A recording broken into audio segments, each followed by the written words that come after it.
ونعوذ به تعالى من شرور أنفسنا ومن سيئات أعمالنا. من يهده الله فلا مضل له ومن يضلل فلن تجد له وليا مرشدا.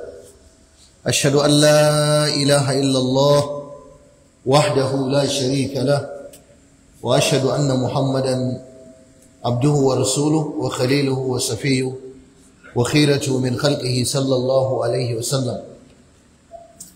Assalamu alaikum wa rahmatullahi ta'ala wa barakatuh. 24 ga watan Rabi'ul Sani shekara ta 1447 Hijriya, wanda ya dace da 16 ga watan 10 shekara ta 2025 miladiya. Muna darasi na 47 a cikin wannan littafi mai albarka na Riyadus Salihin, wanda muna babun fit taqwa, babin da ke magana akan tsoron Allah, kuma muna hadisi na farko a cikin babin, hadisi na 69 a cikin littafin. za mu tashi akan hadisin Abi Hurairah radiyallahu anhu qala قيل يا رسول الله من أكرم الناس؟ قال أتقاهم. فقالوا ليس عن هذا نسألك. قال فيوسف نبي الله ابن نبي الله ابن خليل الله. قالوا ليس عن هذا نسألك. قال فعن معادن العرب تسألوني. خياركم في الجاهلية خيارهم في الجاهلية خيارهم في الإسلام إذا فقهوا. متفق عليه. وفقهوا بضم القاف على المشهور، وحكي كسرها أي علموا أحكام الشرع. وانا حديث إمام أبو هريرة يروي توشي دغ النبي الرحمة صلى الله عليه وآله وسلم. أن تنبأ النبي صلى الله عليه وسلم ونين يفقوا جرما wa ya fi kowa karamci. in an ce alkarimu mai karamci, alkarimu babba daga akram. A cikin mutane waye ya fi? duk mutane gaba ɗaya annabi ya ce atqahum, wanda ya fi su tsoron Allah. shine yanda Allah ya faɗa, inna akramakum indallahi atqakum. wanda ya fi girma a cikinku a wajen Allah shine wanda ya fi ku tsoron Allah. shi ma annabi ya maimaita abinda Allah ya faɗa. wannan yake nuna mana ashe hadisi yana tare ne da alqur'ani. hadisi yana fassara abinda alqur'ani ne ya ce. faqalu laysa an hada nas'aluk. sai suka ce ba akan wannan muke tambayanka ba, ba shi muke nufi ba. sai annabi ya ce to shikenan, wanda ya fi kowa karamci, ya fi kowa girma saboda matsayi da nasaba a cikinku, fa yusufu nabiyullahi, yusufu annabin Allah, ibnu nabiyillah, dan annabin Allah, ibnu khalilillah, dan badadin Allah. shi Yusuf shi annabi ne. baban Yusuf Yaqub shine ibnu nabiyillah, shi ma annabi ne. sannan sai kuma Ibrahim baban Yaqub shi ma annabi ne. kaga shi annabi, babansa annabi, kakansa annabi.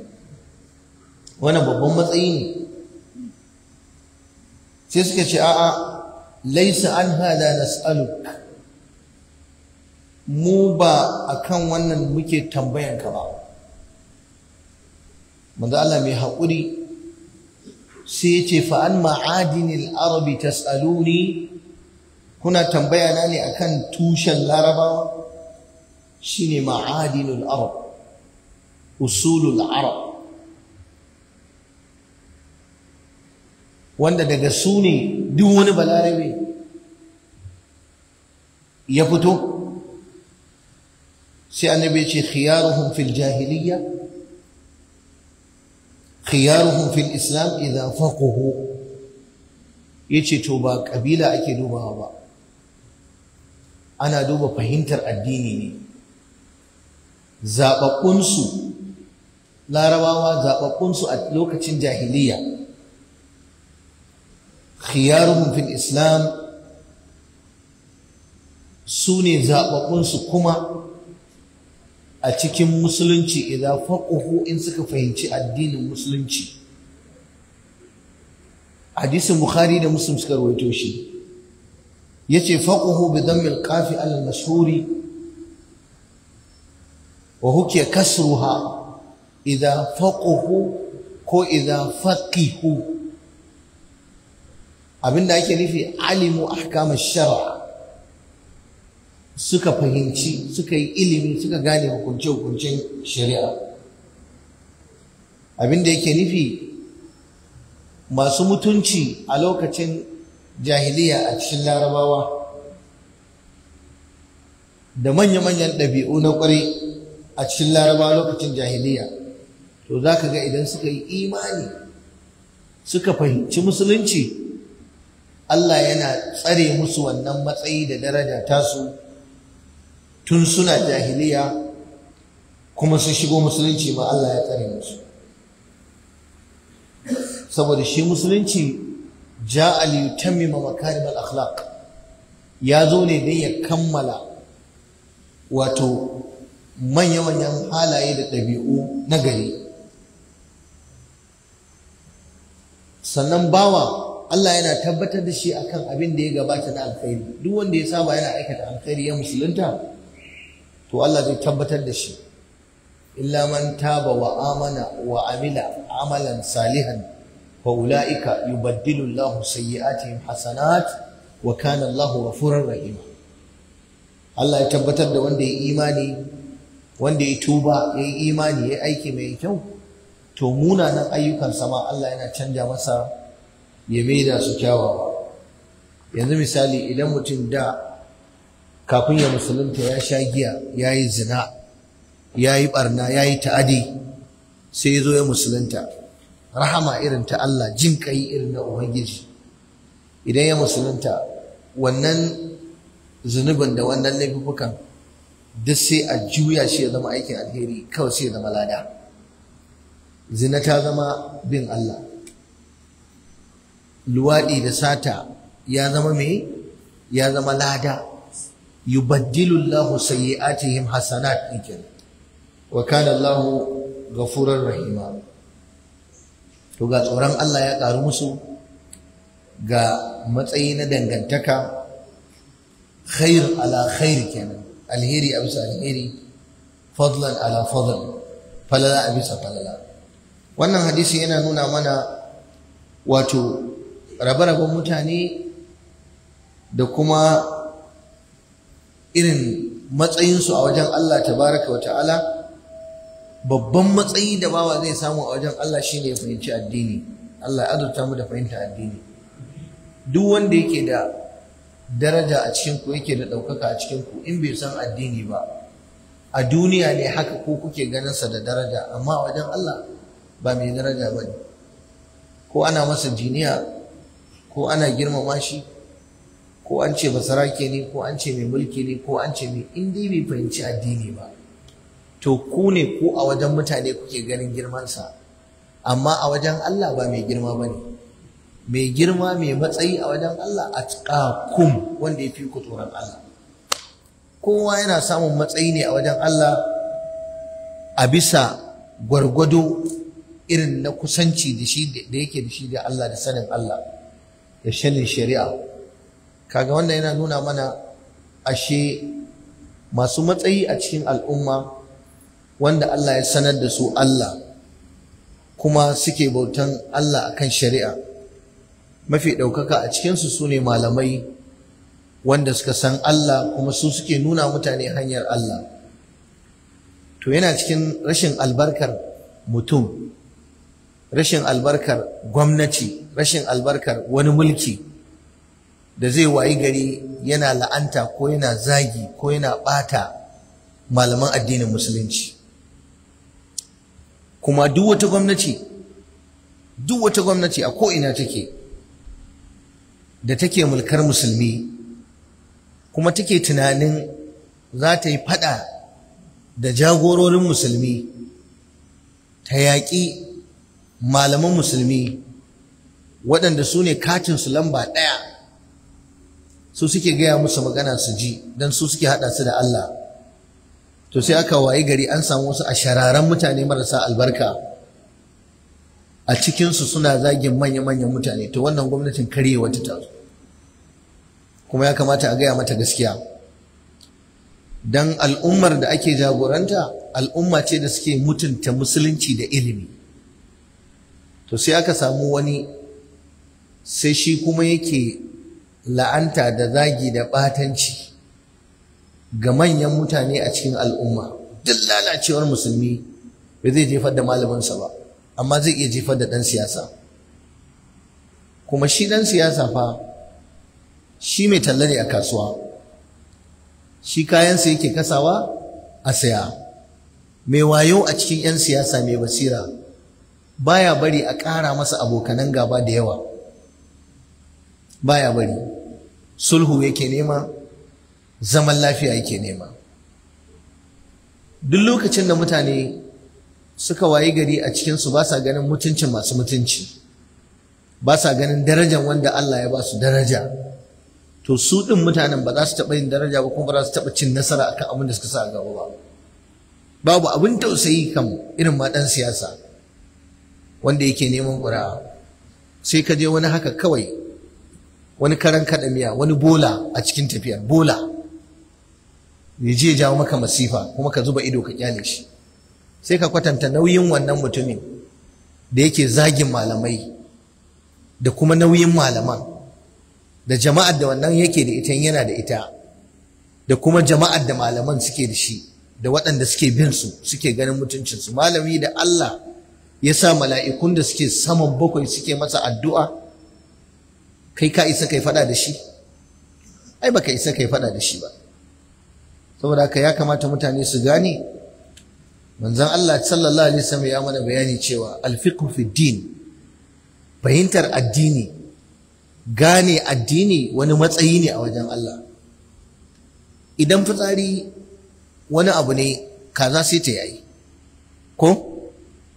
Duk wanda yake ganin kayan banza ne, to ya je ya nema ya gani zai samu, ba banza ake samu ba. Da haka ku mutunta malamanku, ku kimanta malamanku, ku daraja su, ba dan komi ba saboda su suke hada ku da Allah. Kawai wannan ya isa, su ne suke hada ku da Allah, kuma su ba annaba ba ne, suna yi daidai suna kuskure.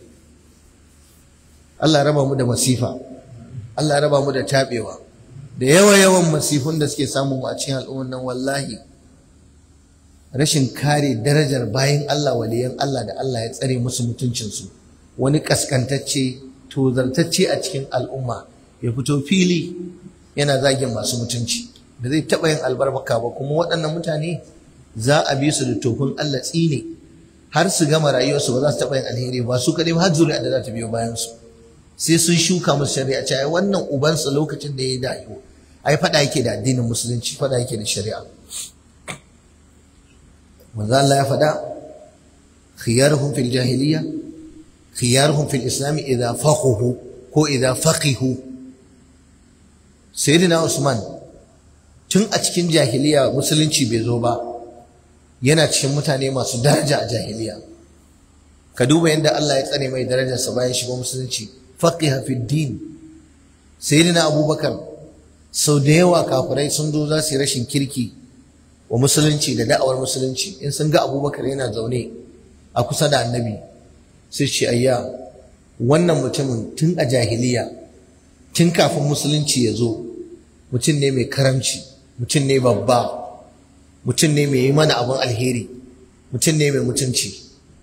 Ba za mu iya zagin addini ba, ba za mu iya cin mutuncin wannan abin da annabi ya zo da shi ba, albarkacin wannan bawan Allah Abubakar, saboda yana da wani yad, yana da wani hannu yana da wani abun alherin da ya musu tun lokacin jahiliya ma ba lokacin musulunci ba.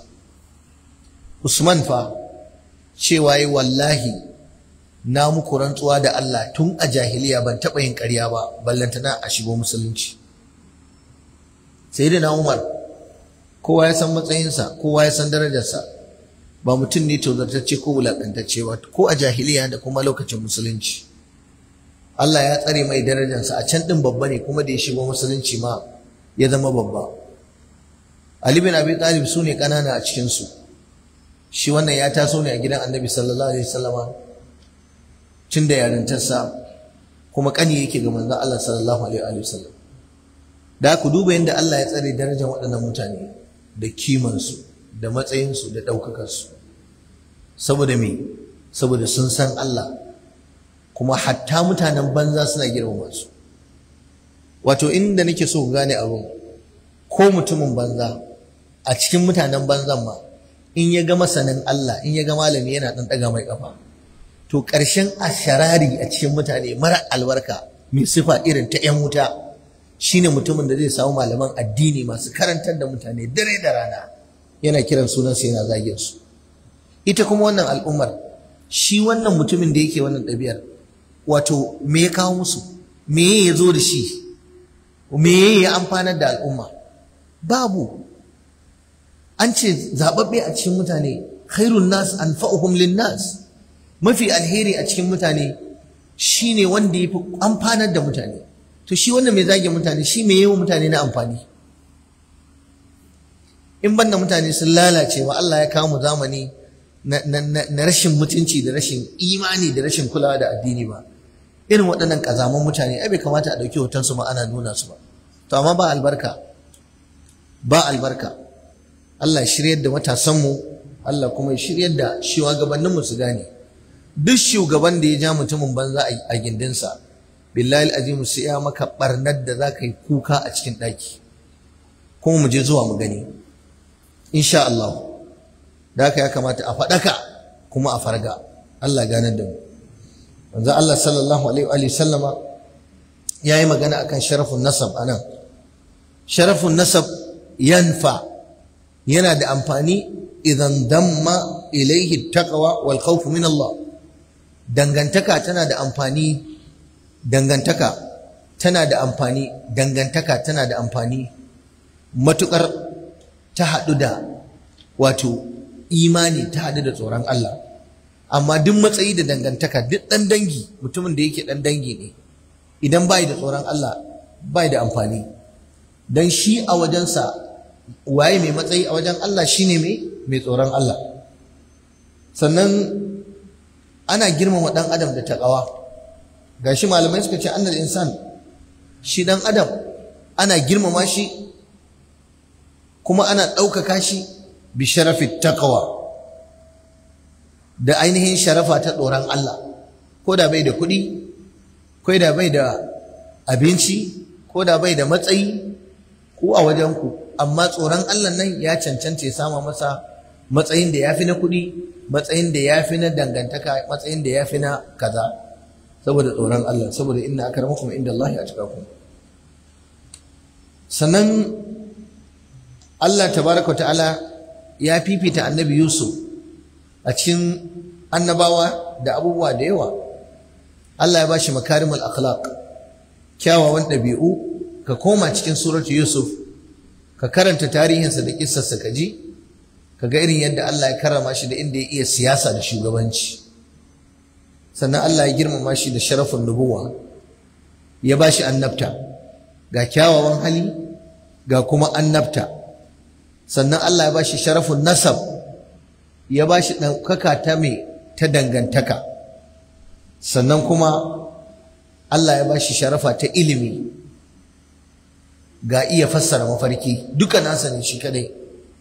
Sannan bayan nan Allah ya bashi sharaf na siyasatu tadbir, siyasatun nas, shugabancin mutane, siyasantar mutane, jagorantar mutane. Shi yasa manzon Allah ya bashi wannan kambe. Allah ubangiji ya bamu ɗaukaka, Allah kuma ya bamu ilimi mai amfani, ya bamu tsoron Allah wanda shine zai mana kwalliya a cikin duk abin da ya bamu na duniya. Bayan abin duniya to in aka samu tsoron Allah to an samu babbar kwalliya.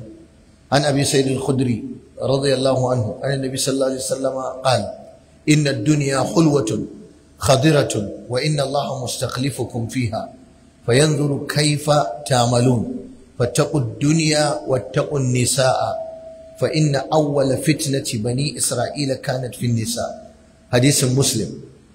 Manzon Allah sallallahu alaihi wasallam ya faɗa a hadisin Abi Sa'id al-Khudri radiyallahu ta'ala anhu yace ita wannan duniya wato wani abu ne wanda yake mai zaki kuma kore, hulwa daga halawa, tana da zaki kamar ɗan itace ne mai zaki. ɗan adam yana karkata zuwa ga ɗan itace mai zaki, in ya ɗanɗana da zaki sai ga yana so, yana da farin jini.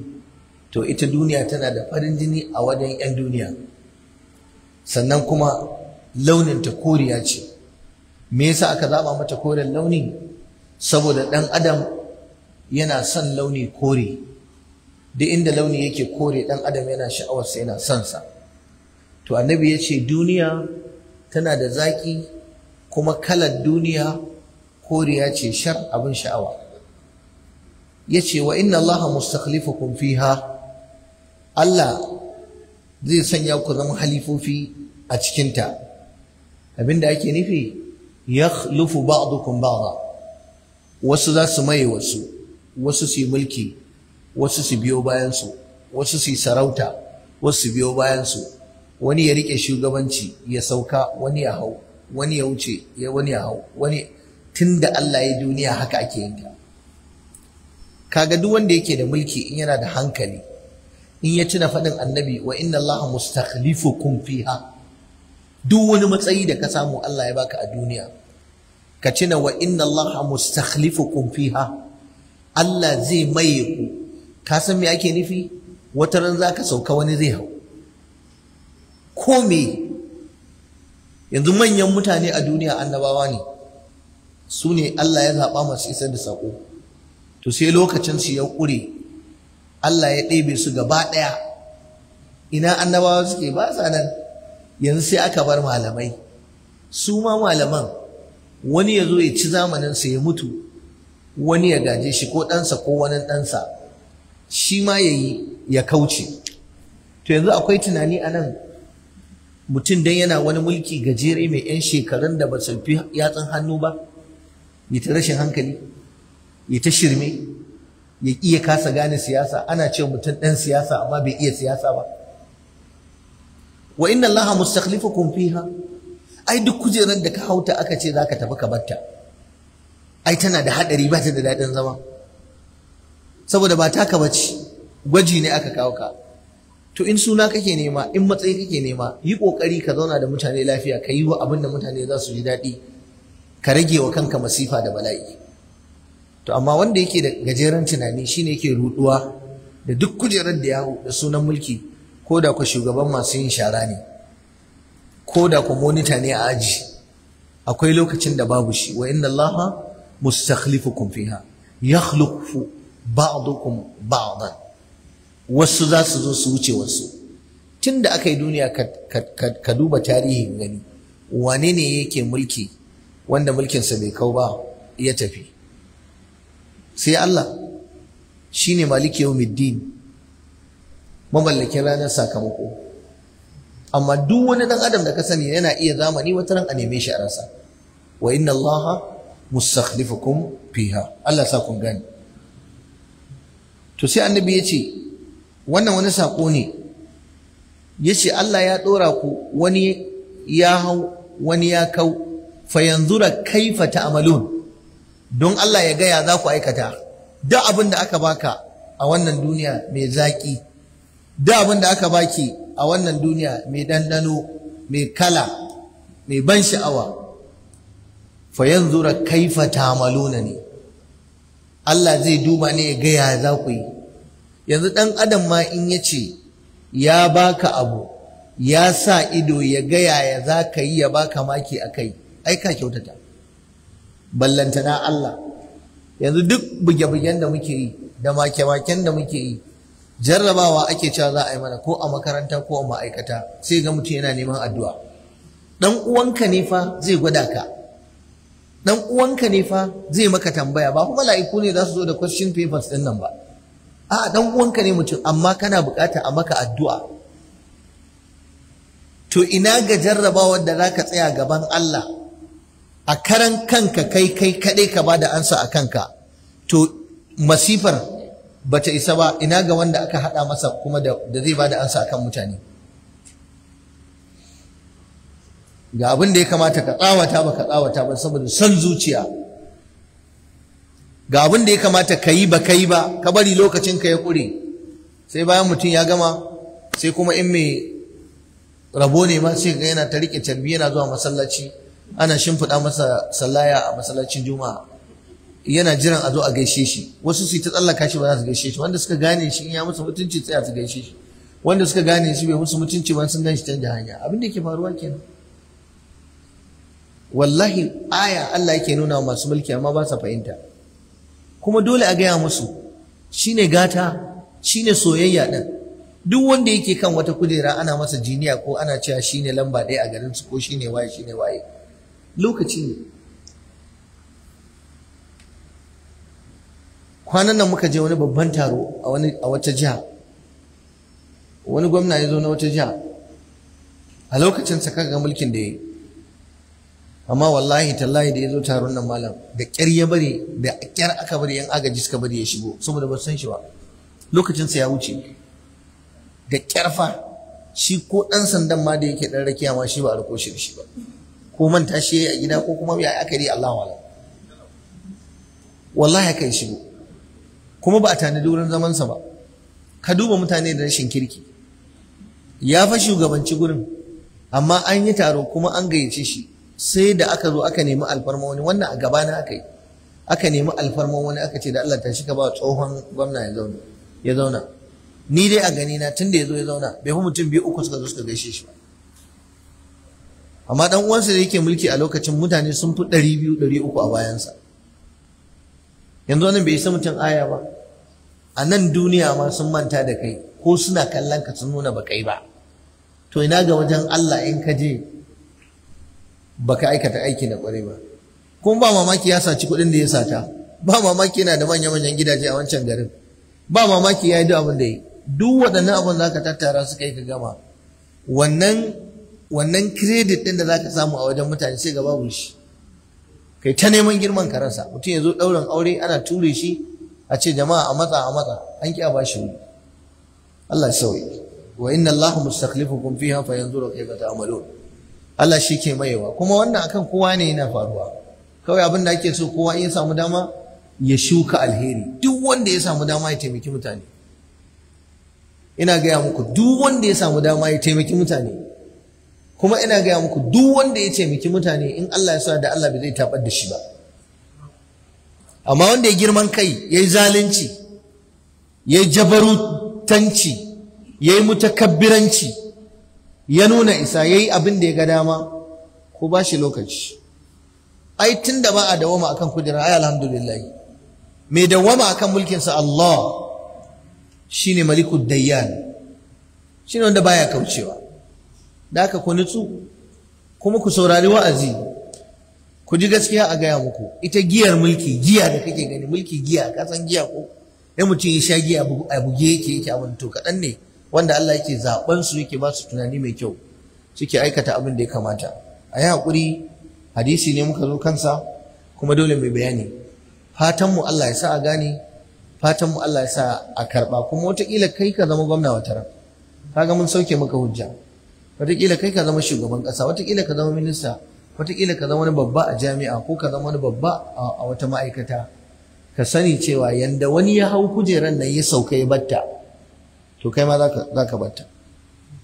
Wani fa ya yi tafiya yana can yana taro, ana ma escort, ana masa kaza da rakiya da motoci da komai. Sai wani abokinsa ya ce, kai kaga NTA News ko yau jiya da daddare karfe kaza? Ya ce wallahi bai gani ba, busy. Ya ce ai an cire ka. Ya ce what? Ya ce da Allah ba ga NTA ba? Ya ce wallahi ban gani ba. Yana can fa wani assignment fa, ka san take aka tura masu rakiyar tasa aka ce su dawo ga sabo nan ofishin wallahi bai iya komawa ce aka yi ya tura abubuwan da ya san ya bari nasa personal belongings nasa ya tura messenger ya je kar ya dai koma ofis daga can wurin taron sai ya nemi gidansu wannan bai ishi mutum bala'i ba ai duk kujerar da naɗa ka aka yi an gama da kai ko dai wani mutum da ya iya cire ka ko jama'a da suka zaɓe ka su cire ka ko kuma kana mulkin Allah ya cire ka akwai cirewar Allah kuma ku kula fa Allah ya samu gani to sai annabi ya zo gaba ta biyu a cikin hadisin yace to fattaqud dunya ku ji tsoron duniya dan a cikin ta ake mulki a cikin ta ake sarauta a cikin ta ake abin da ake fattaqud dunya kawai wannan magana ce wacce take mai dunkulalliya kawai ku kiyayi duniya kamar wani ya ce da kai wane ka bi a hankali fa ka kiyayi duniya wane ka bi sannu fa ka kiyayi duniya wallahi malam ko malamin addinin musulunci ne ya sauka daga kan layin shari'a ya shiga layin alfahari da nuna isa wallahi a ce da shi fattaqud duniya a duniya ne yake wallahi sai an zo ka wayi gari a gidanka ma matanka ma ba sa ganin darajarka ba gadara ka ilimi bane ka wayi gari ƴaƴanka ma ba su amfanuwa da iliminka ballantana matarka ballantana wani abu tarihi yazo ya manta da ka kana rayuwa baka mutu ba an daina jin labarinka wataƙila ka dan ɗauki hanya ka ƙi ka bi abin da aka bada shawara ka bi ballantana mai mulki yana cikin abin da Allah zai jarabi mai mulki ka gama mulkinka a farkon rayuwarka baka yi abin kirki ba Allah kuma ya baka nisan kwana ka dade a duniya baka mulkin ciwon ya isa ka gani ana tai sai duka da suka ai mu a zamanin mu kaza ne ka Allah sarki yanzu ya riga ya wuce fattaqud dunya ku ji tsoron duniya sai manzo Allah gaba ta uku a cikin hadisin sai ya ce wattaqun nisa ku ji tsoron mata Ali bin Abi Talib wata rana yace Aliyu yace ya duniya yake duniya hurri gairi ki rudi wani ba ni ba Aliyu ne yake fada kaga dai mai mulki ne yayi shi da ya zauna kujera nan Muhammadu sallallahu alaihi wasallam akwai mai mulkin da ya kai shi khalifa ne ko ba khalifa bane ba shine na hudu ba Abubakar Umar Usman Aliyu yana gani Abubakar ya mulki ya tafi shi Aliyu yana gani Umar ya gama ya mulki ya tafi ya mutu kuma yana gani Usman ya mulki shi ma ya mulki ya mutu ya tafi Aliyu ya hau kujera Aliyu ya ce ke duniya ki rudi wani ba ni ba yace tallaqtuki thalatha na sake ki sake uku inji Ali bin Abi Talib ki rudi wani ba ni ba kaga wannan masu hankali da suka san duniya kenan fitinar ta a wanda bai da wayo shi yake ruduwa da ita malam in wadata kake gani da rufin asiri nawa ne Allah ya musu arziki suka kare nawa ne suna da ma arzikin da kudin suna da shi sai kuma Allah ya sa aka daina yayin su ina ce duk alfaharin mai arziki da yaji ana yi da shi ko ana ambatansa to za a waye gari kana da kuɗin kuma ba a kiranka an daina yayinka kuɗinka sun zama tsofaffin kuɗi ka mai da su kadarori ka mai da su gidaje ka mai da su kaza kana nan kana yawo da tsumma ga kuɗi da zaka iya ciyar da jihar ku amma baka iya cin mai kyau ga kuɗi da zaka iya ɗaukan nauyin al'ummarka amma baka iya ɗaukan nauyin jikanka ba dai kuɗi kake so ba to Allah ya baka kuɗin an baka kuɗin kuma an hana ka kashe kuɗin akwai bala'in da ya wuce wannan wai ko ba ku fahimta ne kuna gane me nake faɗa ko kuɗin kana da shi amma sai a hana kashe kuɗin kuma ba soja aka ce kar kashe ba ba ɗan sanda aka hana kashe ba kai da kanka zaka ji bara kashe ba Allah ya jarrabe ka da bala'in tsoron talauci da ka zo zaka sai mota ce kai wannan mota ta yi tsada kai kuɗi na ba za ka hau ba sai ga wani wanda bai kai ka kuɗi ba ya je ya saya yana laleta a gari kana kallon sa ana ɗaga mai hannu ana girma ana ɗaukan hoton motarsa kai kuma banza kana nan da kuɗin ba ka iya komai wallahi haka Allah yake yi ba haka bane ba ai shi zan tambaye ku nace kuna ganewa ko ba ku gane haka abun yake reality ne wannan abinci a gidanka kana gani ana cin mai kyau kai ba za ka iya ci ba ba za ka iya cin mai kyau ba tsoro kake ji riga ba za ka iya sa mai kyau ba taimako ba za ka iya kuma kai fa Allah ya taimake ka Allah ya taimake ka kai fa ya baka ba sallah kake da daddare ba azumin nafila ba karatun qur'anin kirki ba komai ba, haka kurin Allah ga kanan ga ka Allah ya tara maka dukiya amma baka iya taimakon wani, ko baka hankalta ba, baka zama mai basira ba da ganewa ba. Haka zaka gama rayuwarka a ce ka wani yana da kuɗi. Wallahi wani mutum da ya mutu malam, wani mutum da ya mutu ana bayanin kuɗin da ya bari, wallahi malam sai da ake kwatanta wannan gwamnatin jiha ma ai bata kai shi kuɗi ba, amma ina gaya ma a local government ɗinsa ma ba a san shi ba. Gwamnatin jiharsa ba lallai ta fi shi kuɗi ba malam. Akwai masu kuɗin da fa gwamnati take aran kuɗi a wajensu, gwamnatin jiha ta aran kuɗi a wajensu, amma ina tabbatar maka ba lallai in ya zo wucewa a unguwarsu an san shi ba. To me amfani wannan kuɗin? Babu, bai zai iya ba. ‘Ya'yansa suna cikin matsi, iyalin suna cikin wahala, amma dai yana da kuɗi, dan mai kuɗi ne. In ka taba kaza kaza ne, in ka taba kaza kaza ne. Fattaqud dunya, ku ji tsoron duniya. Ko a baka kuɗin a haɗa ka da tashin hankali, baka da nutsuwa. Duk wanda ya ganka ga tarin kuɗi kana da shi amma kuma baka da nutsuwa. Kaga mutum kamar daga kabari ya fito, iya ta zazzare ido duk inda gan shi, a firgice a gigice, duk inda ya zauna bai da nutsuwa, kuma amma ga kuɗi Allah ya bashi. To me amfanin kuɗin? Me amfanin su? Ka zama bawan kuɗin. Kullum kana cikin bakin ciki, kana faɗa da ma'aikata, mota kaza ta yi haddari ta kone, ka duddura ashar ka ce baka yadda ba. Wancan ya je ya ci miliyan 350, wancan ya je ya yi ma kaza, wani ya yi 419, wani ya yi kaza, yaran ka sun je an aikata kaza, an yi kaza. Allah ya jarabe ka, ga kuɗin kana samu amma baka da nutsuwa, kullum cikin bakin ciki. Amma idan an ganka ana gaishe ka, baka iya gina masallaci ɗaya ba, baka iya gina aji ɗaya ba, baka iya bada taimako ba, kuma ka rena kowa, gani kake kafi kowa, alhali kuma kowa ya fi ka. Kai ne kake ganin kafi kowa, amma ba haka bane. Allah ganar da mu. Wattaqun nisa, annabi yace ku ji tsoron mata, ku kiyayi mata. Wannan kai ba yana sharhi ba, yawa kowa ya riga ya sani. Allah kare mu da su kawai. Manzo Allah ce fa inna awwala fitnati bani isra'ila kanat fi nisa. Farkon fitinan banu isra'ila, ai dai kuna jin labarin banu isra'ila ko? Yawan annabawan Allah daga banu isra'ila ne ko? Manzo Allah farkon jarrabawa yace da Allah ya jarrabe banu isra'ila a cikin mata ne. Wannan hadisin abinda ake nufi da fattaqun nisa, ana nufin ittaqu al-iftitanu bihinna, ku ji tsoron fitinuwa da mata. Mace ba abin da ba ta iya sa ɗan adam ya yi na halaka. Ka ji na ce ma babu, to ka yadda a matsayin babu ɗin, ko me shi mace za ta iya sa ɗan adam ya yi. Manala ce ma ra'aitu ban taɓa ganin wato naqisatu aqlin wa dinin azhaba lidhi lubbi ahadin min kunna.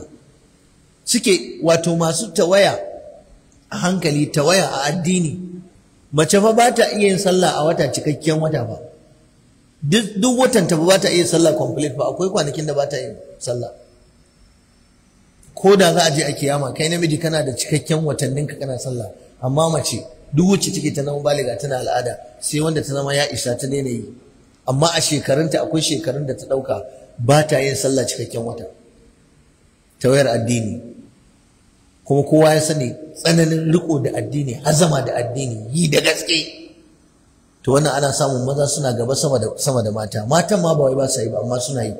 Amma dai ba su kai maza ba. Amma abin mamaki, ita ce kuma tafi tafiyar da hankali mai hankali a cikin ku. Wanda ya fi kowa hankali, wallahi mace za ta caja mai ƙwaƙwalwa. Manzo Allah ne ya faɗa. Yace bai taɓa ganin wata halitta wadda take gata da rauni, amma ga kwashe hankalin masu hankali ba, tafiyar da tunanin masu tafiya, masu tunani ba. Don haka wannan hadisi yana nuna mana mu guji duniya, kuma mu guji bibiyar hutamud duniya, tarkace na duniya, da kuma ratayawa kanmu da ratayawa rayukanmu wahami na duniya. Ita duniya kamar budurwa ce. Duk inda ka ga budurwa lokaci ne, za ta yi budurcinta da shekarun ya ƙare, za ta fara yin ƙasa, sai ta fara motsewa, ta fara yin doro haka, tana ɗan naɗewa, fuskar ta fara tattarewa. Da ka ganta kana ganta ba sai ka tambaya ba, ka amma nan fa tsohuwar budurwa ce, amma tana kan tashanta ganiyarta, kana ganta ka ce kai wannan fa yanzu take ganiya. To haka duniya take. tana yi, tana da kyalkyalinta kuma tana karewa. Wani lokacin kai ka kare ba ta kare ba, za ta kare ko da za ka dawwama sai ta kare, to kuma za ta iya karar da kai kafin ka karar da ita. hiya duniya aqallu min al-qalili wa ashiquha adallu min ad-dalili. Ita ce duniya inji mai zuhudu, tafi kaɗan kaɗan, aqallu min al-qalil, tafi abu kaɗan. Duk abin da kake tsammani kaɗan ne, to wallahi duniya ta fi shi karanta. Wa ashiquha, masoyinta wanda irin gumeta yake mata soyayya yake mata ishku, to yafi kaskanci kaskanta, adallu min ad-dalili. Law kuntum ta'lamun, da kun sani. Da haka tana bijiro da kanta da zaƙinta, tallan kanta take, tana bijiro da kanta da kalanta mai kyau. Duniya tana bijiro da kanta da kwalliyarta da ado, budurwa ce mai kwalliya, mai ado, mai kyan gani, mai sha'awa, mai ɗanɗano. Suka ce fa man ta'allaqa biha ahlakathu, wanda irate da ita wannan duniya sai ta halakar da shi. Walakin yanbaghi Allah yansa al-abdu nasibahu minha, amma bawa mai wayo baya kuma barin rabansa da Allah ya rubuta masa a cikin duniya. Mai halakarwa ce, amma yi kokari ka ci rabanka a ciki. Dauki abin da zaka ci, dauki abin da zaka sha, dauki abin da zaka nemi guzurinka na lahira a cikinta. Wabtaghi fima ataka Allahu ad-dar al-akhirah wala tansa nasibaka min ad-dunya وأحسن كما أحسن الله إليك ولا تبغي الفساد في الأرض إن الله لا يحب المفسدين. الله يقول فلا تغرنكم الحياة الدنيا ولا يغرنكم بالله الغرور. kada rayuwar duniya ta rude ku, kada mai rudi ya rude ku, ya raba ku da Allah. Ya ce kada rayuwar duniya ta rude ku, dan ku rayuwar duniya wanda bai fahimce su ba za su kai shi su baro.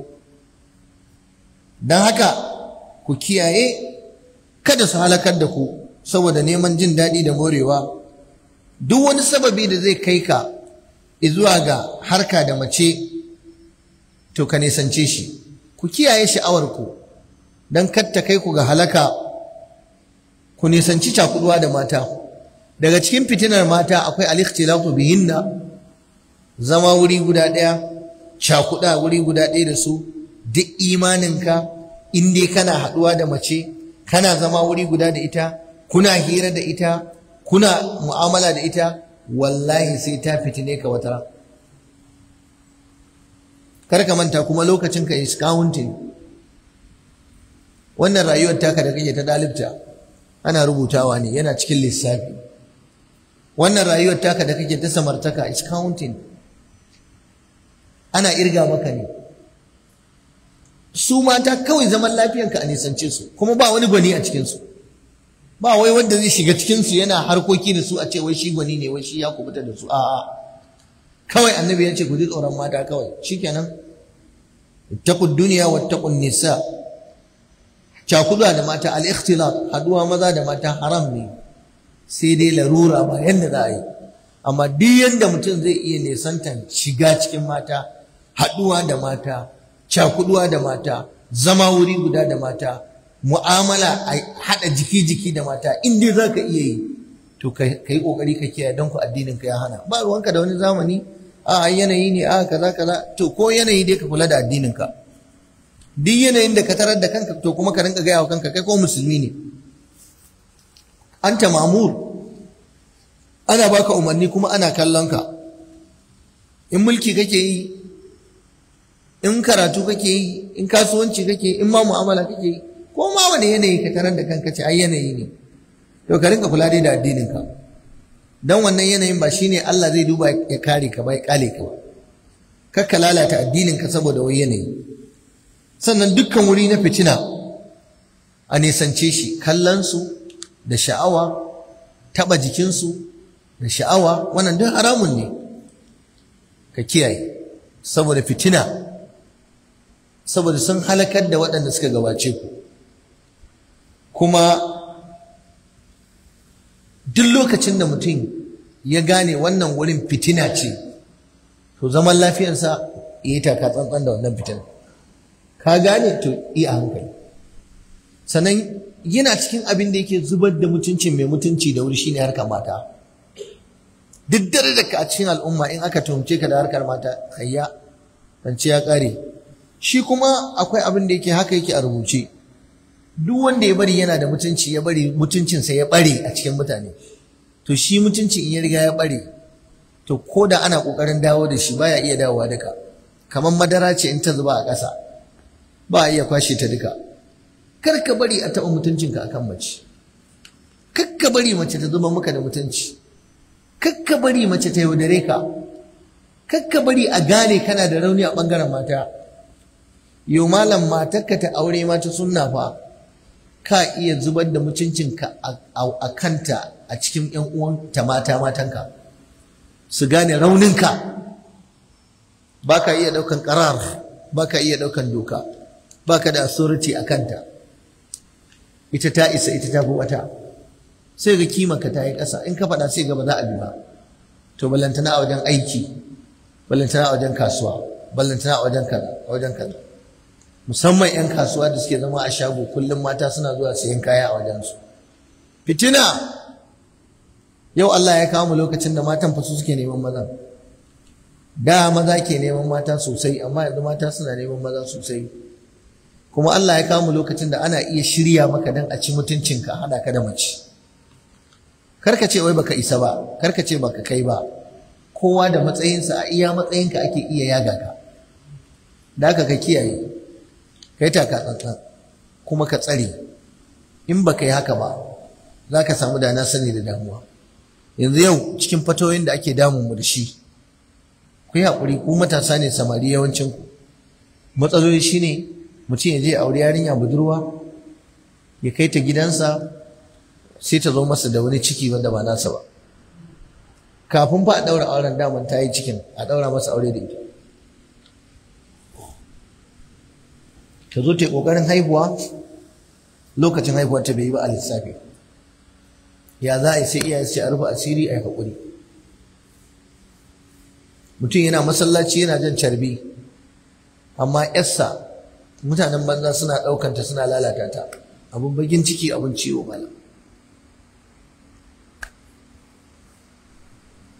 Wani ya kama matarsa ta sunna, shi da ita ya kama ta, tana hira da wasu, ta kwaɓe kayanta, ta sa kayan kwalliya, kayan bacci. Shi fa yana ce yana kwance yana bacci, wai ya gaji. Ita kuma ta yi kwalliya, ta yi ado. A wayar da ya sai mata, da datar da ya sa mata, ta fito tana bidiyo kwal, tana kiran wasu mazan banza, kuma suna alkawari, kuma a falon mijinta. Shi kuma da yake mai bacci ne, yana ce yana bacci. Can ya ji shewar ta yi yawa, da yake ba ta da wayo, tana hira, tana ɗaga murya, suna dariya. Ya ce to aljanu ne suka shigo masa gida ko me? Ya duba gefe ya ga mata ba ta. Ya lallaba ya je ya ga falo an kunna wuta, ya ga ta yi kwalliyar da shi kansa ba a masa. Ta kwaɓe, ta ɗauki wayarta, tana kallon bidiyo call, suna hira da wani, suna shan labarinsu. Ga mijin nata na sunna, mai ba da kuɗin cefane, mai biyan kuɗin haya, mai biyan kuɗin makarantar yara, mai ba da kuɗin kitsonta da komai, shi ba a yi da shi, wani ake da. Ittaqun nisa. Ku ji tsoron mata. Kuma ita mace malam, duk lokacin da ka sake mata, ka batta, ita wai da hankalinta zai ta abin da ta ga ya kamata, za ka sha mamaki. Ka ɗaure ta da shari'a kawai. Me ɗaure ta da shari'a? Ka ɗaure ta da dokokin Allah, ba kai ka kafa dokan ba, Allah ne ya ce ta yi. In ta ce an takura mata, ce Allah ne ya ce in gaya miki, ni wallahi da dan ta ni ne ma, ni ba lalle in ce ki yi kaza ba. Kurin ka huta. Amma wallahi malam akwai maciya amana. Ka san abokinka zai iya cin amana ka akan iyalinka. Ka san amininka zai iya cin iyalinka akan amanarka. Malam ka san an samu aboki yana neman yar abokinsa, budurwa yar abokinsa, an kama shi da ita. Kuma ba wai neman aure ba, a neman lalata. Malam ka san an samu baffa fa, in an ce baffa kanin uba, yana lalata da yar kaninsa da yar yayansa, lalata. An samu kawu, wannan duk ina da fatawoyi da dalilai masu ƙarfi a kai. Ƙanin mata yana lalata 'yar matar, mana yarsa ta yi aure, ta haifi yara 'yan mata, ya shigo gidan yana ɗaukan yarinya yana lalata ta, ya mata ciki. Duk wannan yana cikin makircin mata da kuma raunin ƙwaƙwalwarsu. da kuma sakaci da zuba ido ba a kulawa da su. Cin amanar ta isa yau, ba da makoci da makoci ba fa, ba da yaron gida da matar gida ba fa, a'a da ɗanka ma in baka yi da gaske ba sai ya yi maka ɓarna akan iyalinka wadda ba uwarsa ba. To ya za mu sa kanmu? Mu bi abin da shari'a ta ce mu huta kawai. Kuma yaudara da cin amana musamman a makarantu. Mace za ka ga ba ta yi komai ba amma tana neman ta samu komai. Ta tsaya ta yi karatu ba ta yi karatu ba amma tana da abin da za a ba ta maki. In ta samu mai raunin imani, in ta samu wanda yake baya da tunani, in ta samu wanda yake baya tunanin yarsa shi ma za ta zo jami'a wata rana. Ka ji tsoron mace, ka mu'amalance ta iya gwargwadon kullum, ka tsaya inda Allah ya tsaye da kai, ita ma ta tsaya can nesa nesa. Me yasa? Saboda akwai fitina a tattare da ita. Ba kyamarta ake ba, amma shedan ya mata kwalliya, ya mata ado. Ta dalilinta an shiga wuta, kuma za a shiga wuta, kuma za a shigar da wasu wuta. Za ka bi hankali. Manzo Allah sallallahu alaihi wasallam shine abin da yake nufi da fattaqun nisa. Ku dauki izina da al'ummomin da suka gabace ku, kar ku bari ku halaka. An Abi Tarif Adi bin Hatim al-Ta'i qala sami'tu Rasulullah sallallahu alaihi wasallam yaqulu man halafa ala yaminin, duk wanda ya rantsuwa summa ra'a atqa lillahi minha, sai ya ga abinda yafi tsoron Allah akan wannan abin da ya rantse akai, faliyati taqwa, to yaje ya aikata abin da yafi nuna tsoron Allah, ya bar abin da ya rantsuwa akai. Hadisin Muslim. Abin da nake nufi da atqa lillah arda lillah, abin da yafi yardar wa Allah, wa ab'aduhu an ma'siyatillah, abin da yafi nisanta daga sabon Allah. Wannan hadisin yana nuna mana duk wanda ya rantse da Allah ya ce ba zai wani abu ba, sai ya ga kuma kishiyar abin da ya ce, sai ya ga cewa ya yi wannan abin shi ya fi tsoron Allah gare shi, to ya je ya aikata wannan abin. Wani ya rantse ya ce wallahi tallahi ya daina zuwa gidan yarsa. Me yasa? Saboda ta masa wulaƙanci. Sai ya je an ce an karanta hadisin zumunci, ka gaida ƴan uwanka, ka gaida ƴan danginka, kuma zumunci yana ƙara mutum nisan kwana a rayuwa. To da wancan rantsuwar da ya da Allah da kuma wannan aikin da zai je aikata, wanne ya fi tsoron Allah? Ya aikata wannan. To shikenan sai ya bar wannan rantsuwar tasa, ya je ya mata kafara, ya aikata abin da ya ce ba zai yi ba. Sai da Abubakar wata rana ya rantsuwa akan Mista ibn Usasa, wanda ya yaɗa sharri akan Nana Aisha cewa ta yi alfasha, wal yazu billah. Sai aka bincika aka tarar da yau ai tushen genesis din zancen ma daga wani yaro ne da Abubakar yake kula da shi, yake ɗaukar nauyinsa, yake ciyar da shi. Shi ya je ya ɗauki magana ya yaɗa akan mata Annabi. Da labari ya zo sai na Abubakar ya ce yanzu mu ciyar da kai, mu taimaka maka, kuma kai ne zaka lalata tarihi, kai ne zaka ci mutuncin yar gidan nan ko matar Annabi. Ubanta ya ciyar da kai, mijinta shine annabinka, to kar ka sake zuwa gidan nan ka ɗauki kwanan ka, bara mu baka abinci ba. Ya rantse ya ce mun daina ciyar da kai. Allah ya saukar da aya a cikin Alƙur'ani, wala ya'tali ulul fadli minkum was-sa'a an yu'tu ulil qurba. Kada ma abuta falala, kaga Allah sai ambaci Abubakar da cewa mai falala ne shi, kaga wanda ma da ya abun Allah ya bayyana matsayinsa. Kada masu falala a cikin ku, kada masu hali a cikin ku, kasa masu wadata a cikin ku, kada masu matsayi a cikin ku sai rantsuwa cewa ba za su rinka ba da taimako da ciyarwa ga waɗanda suke na kusa da su ba, wal masakin, da miskinai, wal muhajirin fi sabilillah, da wanda suka yi hijira saboda Allah. Allah ce wal ya'fu wal yasfahu, su yi afwa su kauda kai. Ala tuhibbuna an yaghfira Allahu lakum, yanzu ko ba ku so Allah ya gafarta muku? Abubakar ya zo yana daga murya yana cewa ina Mista, dawo da kwananka, ina Mista, dawo da kwananka. Yace ina so wallahi Allah ya gafarta mini, wallahi ina so Allah ya gafarta mini. Rantsuwar da yayi kafara, yace yaron ya dawo ci gaba da karba. Kenan zai iya yiwa ka rantse ba za ka yi wa wani abu ba, saboda ya ɓata maka rai, ya ci amanar ka, ka rantse ba za ka ci gaba da yi masa wani taimako da ka saba kana yi ba. To shikenan kuma sai kaga taimakon shine fa alkhairi, to ka je ka aikata. Hadisi na ƙarshe a cikin babin anan din an ibn Mas'ud radiyallahu anhu annabi sallallahu alaihi wasallam kana yaqulu, Abdullahi dan Mas'ud ya ruwaito yace manzon Allah ya kasance yana cewa Allahumma inni as'aluka al-huda, ya Allah ina roƙonka ka bani shiriya, ka duba annabi da kansa yake roƙon Allah Allah ya bashi shiriya. Kai ma ka rike wannan addu'ar, Allahumma inni as'aluka al-huda. Idan Allah ya shiryar da kai fa dan aljanna ne. In dai ka mutu to kai dan aljanna ne. Yace wattuqa, ya Allah ina son ka bani taqwa. To kaga muhallin shahid kenan. Allah kai min arziki da taqwa da jin tsoron Allah. Nayi bayani akan ma'anar taqwa a farkon babin. Wal afafa, da kamewa, shine at-tanazzuhu amma la yahillu wal kaffu anhu. Duk abinda bai halatta ba ka kame, kar ka aikata, ka kyamace shi, shine al-afaf. Wani afif ne, wani mai kamewa ne, yana taka tsantsan, baya shiga duk abin da Allah ya haramta masa, kuma baya jefa kansa cikin wannan. To annabi yana yin wannan addu'a wal ghina, da wadata ta zuci, da kuma wadata ga barin nuna buƙatuwarka akan abin da ke hannun mutane. Abin da ake nufi da al-ghina anan, kada Allah ya jarrabe ka da kwaɗayi. Me kwaɗayi? Duk wanda Allah ya jarrabe shi da kwaɗayi yana cikin wahala. Kwaɗayi shi ne Allah ya jarabe ka kai ta son abin hannun mutane. In ka ga abu a wurin wani kai ta hankoro kai sai an baka. Ka kasa haƙuri sai ka tambayi wani ya baka abu. Kuma ya zama ɗabi'arka, ba wai guda ɗaya biyu ba, wannan duk kowa yana iya yin wannan. Amma ya zama kai kullum ɗabi'arka kana kwaɗayin abin hannun mutane. Manzo Allah ce wazhad fi ma fi aidin nas yuhibbuka nas. Ka guji abin da ke hannun mutane, ka daina kwaɗayin abin hannun mutane, mutane za su soka. Duk wanda yake da kwaɗayi bai da farin jini a cikin mutane wallahi.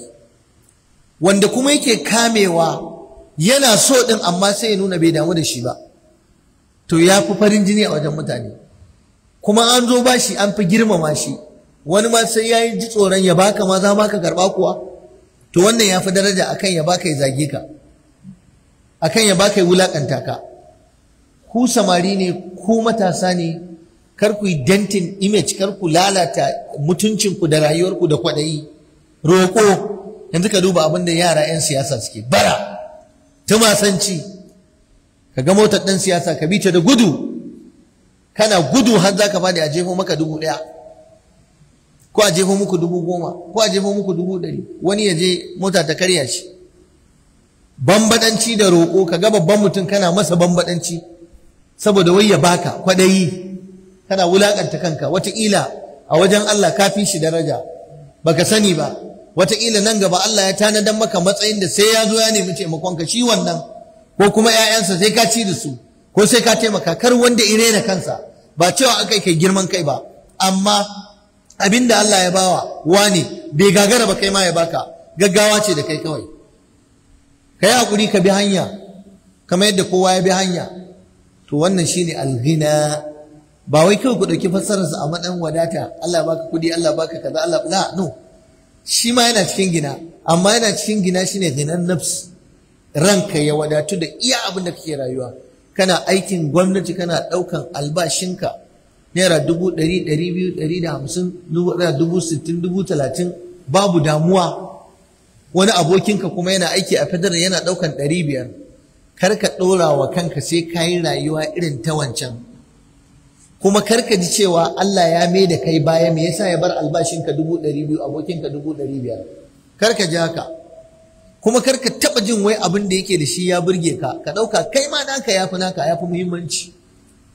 In ya ciyar da iyalinsa da naman kaza da komai, kai kuma sai ka je ka sayo hanji da tumbi ka yanka musu sai su ci. Ko ba haka bane ba? In ya ci soyayyen doya da kwai, kai kuma sai ka je ka nemo dankalin Hausa, gashi a bakin titi mai arha, sai ka saya ka sai kwanka na 200, sai ka ce a shafe shi da kwai a soya shi. Yaro duk baya iya ganewa, duka dai zai ji mai da kwai ne da wake. Kuma bakin duk abin da ya shiga baki ya taune shi, ba ɗanɗano ba ne. Shi wancan fa bai da zaki, wannan ku yana da zaki, ga zaki ga mai kwakwai. Ka ci kayanka, kaga in ɗanɗano ne a baki ma wallahi ka fi ji. Sannan kuma wajen aiki a tambayi likita, zai maka bayanin wanne ne ma ya fi aiki. Yanzu wani ya zo ya ci naman kaza, ya ci kaza, ya ci kaza, ya ci kaza. Kai kuma ka je ka ci kwaɗin zogale. Daga ƙarshe a ƙarshen wata inda likita zai zo ya auna lafiyar ku, sai al'auna kai mai cin kwaɗin zogalen nan da ruwan zogalen nan ka fi shi lafiya. amma baka yadda da abin da Allah ya zaba maka ba. Kai an zaba ma zogale kana ta faɗa, shi kuma wancan an bashi naman kaza, daga ƙarshe ma an zo an haramta masa cin red meat, an ce in kana son zaman lafiya ka daina cin jan nama. Me a ciki? Ya je yana cin mai tsada, kai kuma Allah ya baka zogale, ya baka ganni, ya baka kuɓe, ya baka rama. Zaman lafiya a duniya nan bai fi komai ba? To amma ganewa ne ba ka yi, ka daina kwaɗayin abin da ke hannun mutane. An gane wannan? أبي أمامة الصدي بن عجلان الباهلي قال سمعت رسول الله صلى الله عليه وسلم يخطب في حجة الوداع. نيشي ناجي النبي أنا يخطبها حج بقوانا يشي اتقوا الله يا كوم متعني كجيت وران الله شيني دي باب النووي يكاومنا واتقوا وصلوا خمسكم كسلا تسلوا لكم قداي بيان yana cikin jin tsoron Allah. Idan baka gane ba, Nawawi akwai ilimi, akwai karatu, wai dai ya nuna ma me alama tsoron Allah, me yin sallah biyar. Duk wanda yake sallolinsa guda biyar to ka sa shi a cikin layin masu tsoron Allah, dan da bai ji tsoron Allah ba bai sallaci biyar din nan ba. Wa sallu khamsakum wa sumu shahrakum, ku yi azumin watan ku na Ramadana. Mai tsoron Allah ne yake yin azumin Ramadana. Kutiba alaikumus siyamu kama kutiba alal ladina min qablikum la'allakum tattaqun. Ashe yin azumi na Ramadan alama ne na tsoron Allah. Kana so Allah ya saka cikin masu tsoron Allah, ka shirya yin azumin watan Ramadan. Kar ka rinka fushi dan Ramadan ya zo, kar ka rinka shiga damuwa saboda wai ba za ka ci abinci da Ramadana ba. Kar ka yi wannan. Wa addu zakata amwalikum, khudh min amwalihim sadaqatan tutahhiruhum biha wa tuzakkihim biha wa salli alaihim inna salataka sakanun lahum. Ashe da zakka ake samun tsoron Allah, kuma da zakka ne dan adam yake tsarkaka daga datti da kazanta a wajen Allah tabaraka wa ta'ala. Wa ati'u umara'akum, ku bi shugabanninku. Ya ayyuhal ladina amanu ati'u Allah wa ati'u ar-rasul wa ulil amri minkum. Fa in tanaza'tum fi shay'in farudduhu ila Allah war rasul in kuntum tu'minuna billahi wal yawmil akhir dhalika khairun wa ahsanu ta'wila. Allah ya ce ku yi biyayya wa shugabanninku. Jama'ar musulmi musamman ahlus sunna, ku gane cewa biyayya ga shugaba, da'a ga shugabanka. Shugaban nan ko na shara ne, shugaban nan ko na tasha ne, shugaban nan ko na unguwa ne. Duk wanda ya zama shugabanka ko na ina ne, ko a kwamiti ne ba aka ce wani shine shugaba, to dole ai mai da'a. Ba a karan tsaye da abin da shugaba ya faɗa matuƙar ba sabon Allah ya umarni da shi ba. Da haka yana cikin tsoron Allah biyayya ga shugabanninmu da jagororinmu a dukkan sectors da dukkan ɓangarori da muke rayuwa da mutane. Da haka ashe in ka bi shugabanka, ashe ba shi ka bi ba, Allah ka bi. Wani shugaban ma ba daɗi lamarinsa, wani shugaban ma sha'aninsa akwai ciwo, to amma ya za ka yi, an ce ka yi biyayya, sai ka yi haƙuri ka yi biyayya. A lahira a karɓa maka hakkinka.